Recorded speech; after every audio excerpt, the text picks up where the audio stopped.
Halo teman-teman sekalian, selamat datang di MyCast, Mayora Podcast. Tempat kita belajar apapun, dimanapun, dan tentunya dengan narasumber-narasumber yang ahli di bidangnya. Dan pada hari ini, teman-teman sekalian, kita sudah kedatangan tamu yang luar biasa. Ini dia Ibu Julia. Halo Bu Julia. Oke, Bu Julia dari bagian apa nih Bu, kalau boleh tahu? Saya dari bagian payroll, Pak. Dari bagian payrollnya HRD-nya Mayora, teman-teman sekalian. Dan Bu Julia berarti tugasnya dari bagian payroll ngurusin apa aja tuh Bu? Yang paling krusial ya, gaji. Iya. Oke, ngurusin gaji ya teman-teman. Dan juga tentunya yang menjadi tema kita hari ini ya Bu Julia, kita mau ngomong-ngomong tentang BPJS. Oke.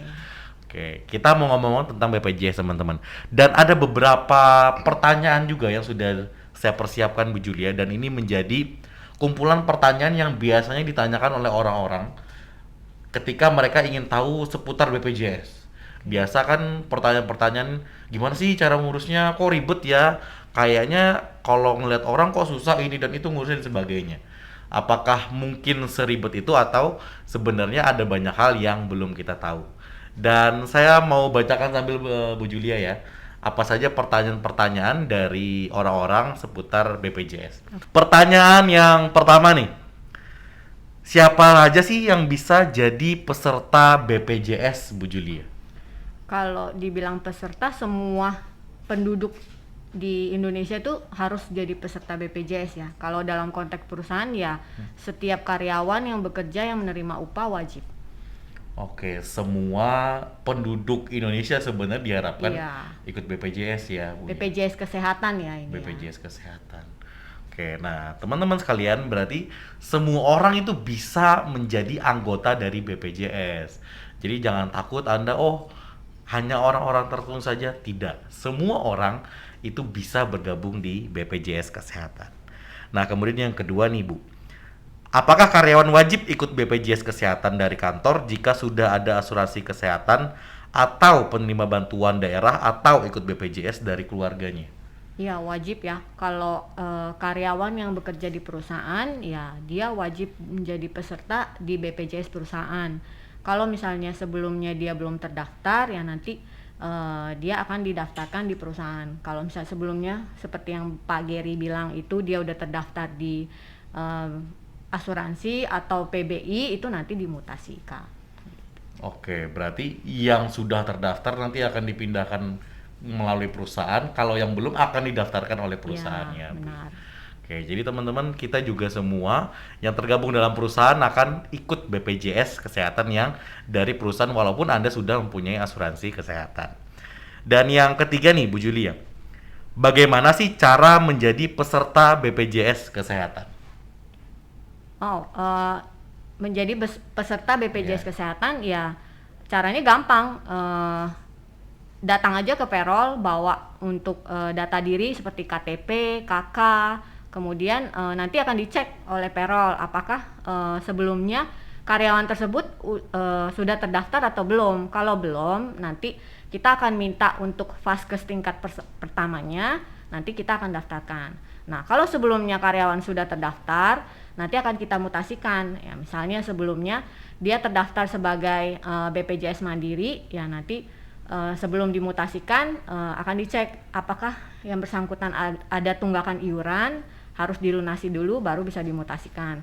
Kalau sebelumnya sebagai PBI, ya penerima bantuan iuran, nantinya karyawan diharuskan untuk mengisi surat pernyataan keluar PBI baru bisa dimutasikan ke perusahaan. Oke, biasanya data diri yang dibutuhkan bagi orang yang baru akan didaftarkan BPJS Kesehatan tuh apa aja, Bu Juli?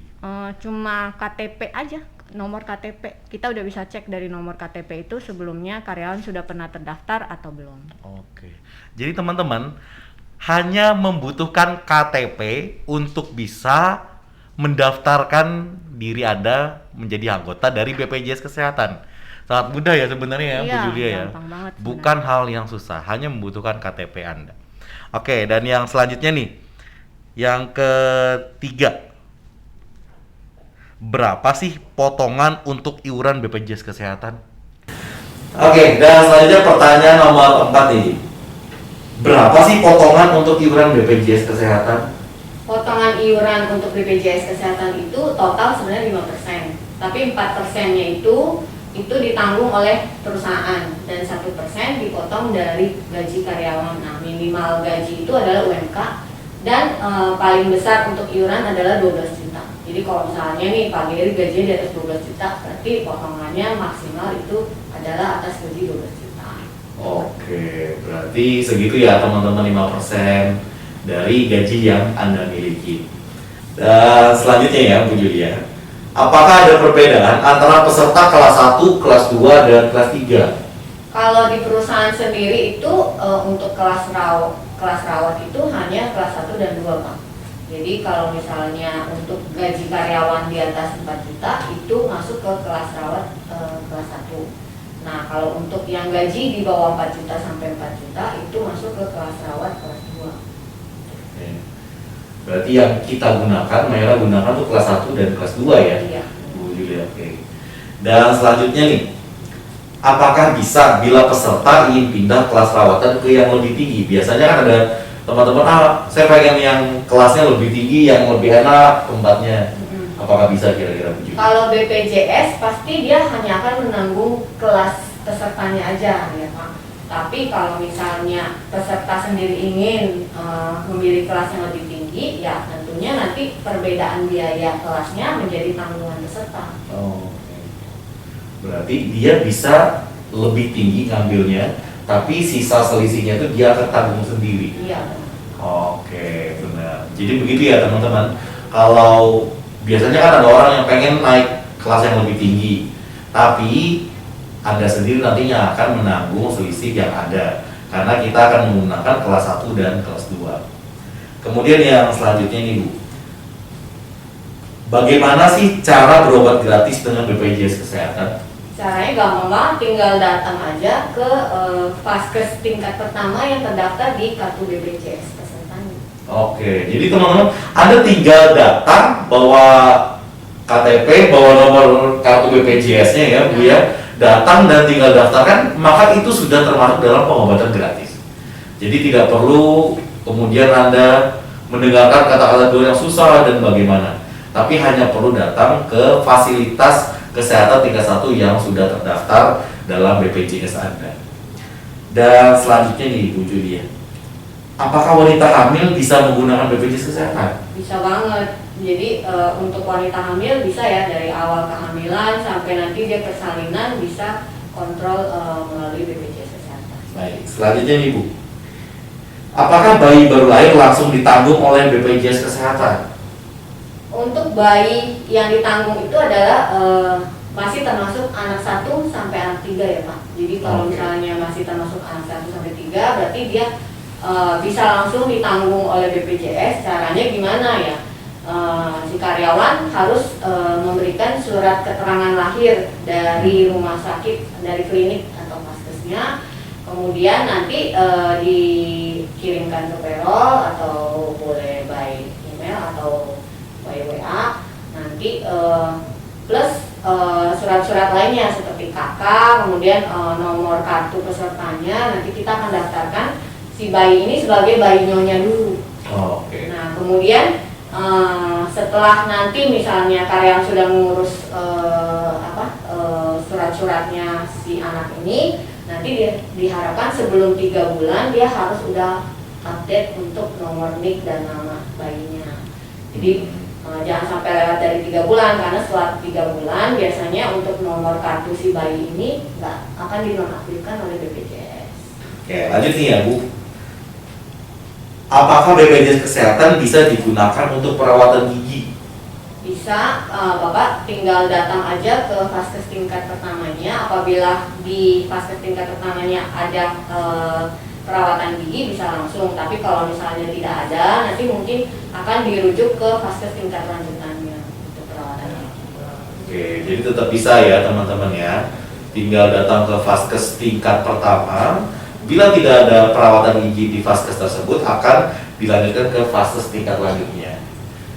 Oke, kemudian selanjutnya nih, apakah dalam keadaan darurat peserta bisa menggunakan fasilitas kesehatan yang tidak bekerja sama dengan BPJS Kesehatan? Sebenarnya diharapkan pada saat darurat langsung nyari rumah sakit yang bekerja sama ya, supaya nanti ke depannya nggak ribet. Tapi kalau misalnya sampai gawat banget dan maksudnya adanya rumah sakit yang tidak bekerja sama, itu rumah sakitnya tetap harus menerima pasien ini. Cuma nanti kalau misalnya kondisinya sudah lewat dari lewat dari gawat daruratnya, kondisinya sudah melewati masa kritis, itu nanti bakal akan dipindahkan ke rumah sakit yang bekerja sama dengan BPJS. Oke, selanjutnya nih ya Bu Julia, apakah peserta masih dijamin BPJS Kesehatan bila pindah tempat tinggal atau perusahaan? Kalau pindah tempat tinggal pasti masih ya Pak, kecuali kalau pindah perusahaan ya pasti perusahaan akan menonaktifkan kepesertaannya dia. Jadi nanti kalau misalnya karyawan resign misalnya atau keluar dari perusahaan, berarti dia nanti akan payroll nonaktifkan pada bulan dia tidak bekerja. Nanti bisa dimutasikan ke BPJS Mandiri atau mungkin ke perusahaan barunya kalau misalnya dia pindah perusahaan. Oke, itu biasanya sesuai dengan permintaan karyawan tersebut. Oh, saya pindah aja Mandiri dulu aja sebelum saya dapat pekerjaan baru misalnya, Bu Julia, atau otomatis sama perusahaan dinonaktifkan atau langsung dipindahkan Mandiri? Oh enggak Pak, kita biasanya hanya akan menonaktifkan aja kepesertaan. Nanti tergantung dari karyawannya. Kalau misalnya dia mau pindah ke Mandiri, gampang aja Pak, tinggal download aja aplikasi JKN. Nanti dari aplikasi JKN dia bisa memutasikan ke BPJS Mandiri. Oke, berarti setelah itu dia bisa mengatur sendiri gitu ya Bu ya, untuk pindah ke Mandirinya. Oke, dan untuk tempat tinggal nggak ngaruh pastinya ya Bu ya, mau kemanapun teman-teman pindah, selama perusahaan tetap di sana pasti juga perusahaan akan mengurusnya. Baik Bu Julia, kemudian yang selanjutnya, apakah peserta BPJS Kesehatan bisa melakukan perubahan data? Bisa banget, dengan sekarang kan udah zaman mobile ya Pak, tinggal download aja aplikasi JKN-nya. Cuma kalau untuk update data melalui aplikasi JKN itu terbatas, biasanya paling hanya email, HP, alamat, Vaskes. Tapi kalau misalnya untuk data seperti nomor mungkin pindah tempat tinggal atau pindah daerah yang ada perubahan nomor KTP, nah itu harus paling datanya nanti dikirimkan ke payroll untuk update. Oke. Berarti misalnya saya sekarang dari Jakarta Timur, kemudian saya pindah ke Jakarta Barat nih Bu Julia, kemudian otomatis saya kan memilih Vaskes yang juga berbeda kan ya. Dan itu berarti bisa ya Bu? Bisa, kalau Vaskes tinggal melalui aplikasi JKN aja. Oke, kalau Vaskes tinggal melalui aplikasi JKN saja teman-teman sekalian. Baik, selanjutnya nih, yang terakhir untuk BPJS Kesehatan, gimana kalau kartu BPJS itu hilang Bu Julia? Pertanyaan yang cukup banyak dari orang-orang nih, saya lupa nomornya, saya nggak punya aplikasi online-nya, kemudian kartunya hilang dan sebagainya. Kalau lupa nomor, Bapak bisa nanya ke payroll. Karena kan payroll ada untuk nomor BPJS karyawan yang sudah terdaftar. Nah, Bapak tinggal download aplikasi JKN, di aplikasi JKN itu Bapak bisa download ulang untuk kartu BPJS. Oke, Bu Julia, tadi kan kita ngomong tentang BPJS Kesehatan nih. Sementara ada BPJS lain selain BPJS Kesehatan ya Bu ya? Ketenagakerjaan. BPJS Ketenagakerjaan. Nah, sepertinya ada cukup banyak teman-teman yang belum paham juga tentang BPJS Ketenagakerjaan ini. Seperti ada pertanyaan-pertanyaan dari teman-teman, biasanya siapa aja sih yang bisa mendapatkan perlindungan BPJS Ketenagakerjaan Bu Julia? Oh, untuk setiap karyawan yang terdaftar di perusahaan, ya pasti harus wajib didaftarkan sebagai peserta BPJS Ketenagakerjaan sih Pak. Dan yang kedua juga nih Bu Julia, tentang BPJS Ketenagakerjaan. Apa aja sih program dari BPJS Ketenagakerjaan itu? Kalau program itu kita dari perusahaan mendaftarkan 4 program jaminan sosial ya Pak. Salah satunya adalah jaminan kecelakaan kerja, kemudian jaminan kematian, jaminan hari tua, dan jaminan pensiun. Oke, Bu Julia, selanjutnya nih pertanyaan tentang BPJS Ketenagakerjaan ya. Apa aja sih program dari BPJS Ketenagakerjaan?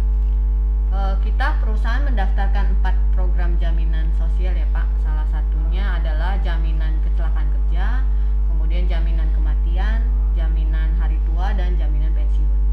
Jaminan pensiun, hari tua, kemudian kecelakaan kerja dan kematian. Jadi ada 4 program teman-teman sekalian yang perusahaan kita ikuti dalam BPJS Ketenagakerjaan tersebut. Dan fungsinya juga sesuai dengan namanya masing-masing ya, Bu Julia ya. Tentang kecelakaan kerja berarti BPJS Ketenagakerjaannya mengatur ketika Anda mengalami kecelakaan dalam pekerjaan dan lain sebagainya tadi. Kemudian yang ketiga nih Bu Julia, hal-hal apa saja sih yang dapat membatalkan perlindungan BPJS Ketenagakerjaan?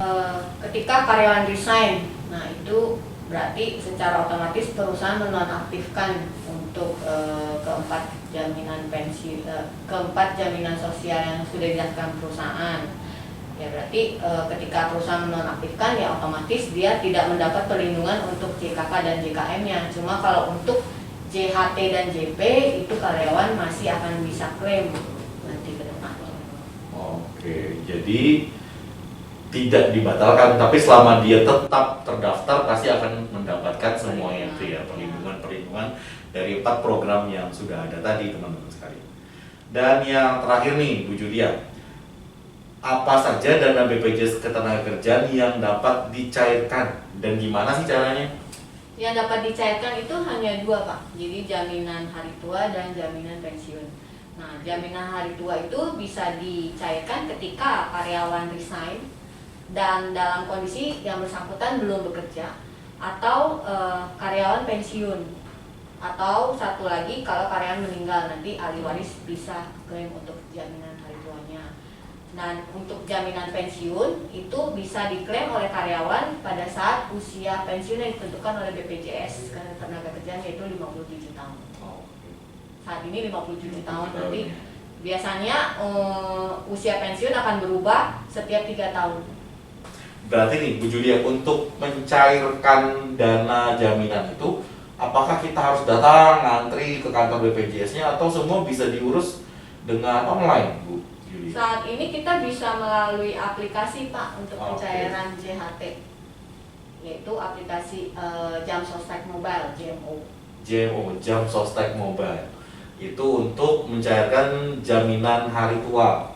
Ya, itu ya Bu ya. Jadi kita nggak perlu lagi kayak kita lihat seperti dulu gitu ya, orang antri di depan BPJS untuk mengklaim jaminan hari tuanya, jaminan pensiunnya. Dan sekarang nggak perlu lagi teman-teman sekalian, karena kita sudah mulai bergerak ke online, mobile, jadi semuanya bisa Anda urus dari rumah Anda masing-masing. Begitu ya Bu ya. Nah, dengan pertanyaan juga berakhirlah podcast kita hari ini Bu Julia. Terima kasih banyak sekali lagi Bu Julia untuk ilmu yang bisa dibagikan ke kami. Dan sampai jumpa di podcast-podcast selanjutnya, di episode selanjutnya, tentunya dengan narasumber-narasumber yang ahli pada bidangnya masing-masing. Sampai jumpa, terima kasih teman-teman semua.